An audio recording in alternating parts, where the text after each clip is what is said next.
बिस्मिल्लाहिर्रहमानिर्रहीम अस्सलामुअलैकुम। उम्मीद करनी आ सारे मेरे बहन भाई ठीक हो सो। अज मैं अपने बहन भाइयों नाल बड़ी ज़बरदस्त रेसिपी शेयर करे। ये इतनी मज़ेदार रेसिपी हो सी कि इंशाअल्लाह सारे मेरे बहन भाइयों को पसंद आम सी। 5 तो 6 मैं आड़ू लै लिया। आड़ूआं दी हुण मैं कटिंग कर लई सी। बिस्मिल्लाहिर्रहमानिर्रहीम। बिल्कुल इसी तरह कट कर लवणे, गुठलियां लैदा कर लवणियां आड़ू विच। अल्हम्दुलिल्लाह माशाअल्लाह आड़ूआं दी मैं कटिंग कर लई है। तो हुण मैं जूस वाले जग शामिल कर लई सा। बिस्मिल्लाहिर्रहमानिर्रहीम। नाल दे नाल आधा कप चीनी दा भी शामिल कर लई सा। चीनी शामिल करन तो बाद इहदे विच आधा किलो दुध शामिल कर लई सा।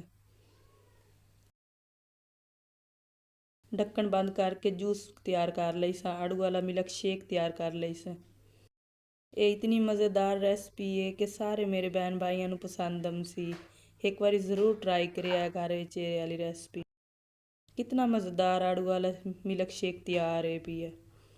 हुण मैं प्यारे जे बोल च आड़ू वाला मिल्क शेक शामिल कर लई सा। बिस्मिल्लाहिर्रहमानिर्रहीम। जितना कि वेखण च खूबसूरत लगता पी है उस तो कई ज़्यादा पीवन च मज़ेदार हो सी। थोड़ी जी बर्फ़ शामिल कर लई सा जूस नूं ठंडा करन वास्ते। अल्लाह पाक तुहानूं अपने ज़ो ईमान च रखे। अगली वीडियो च मुलाकात हो सी। अल्लाह हाफिज़।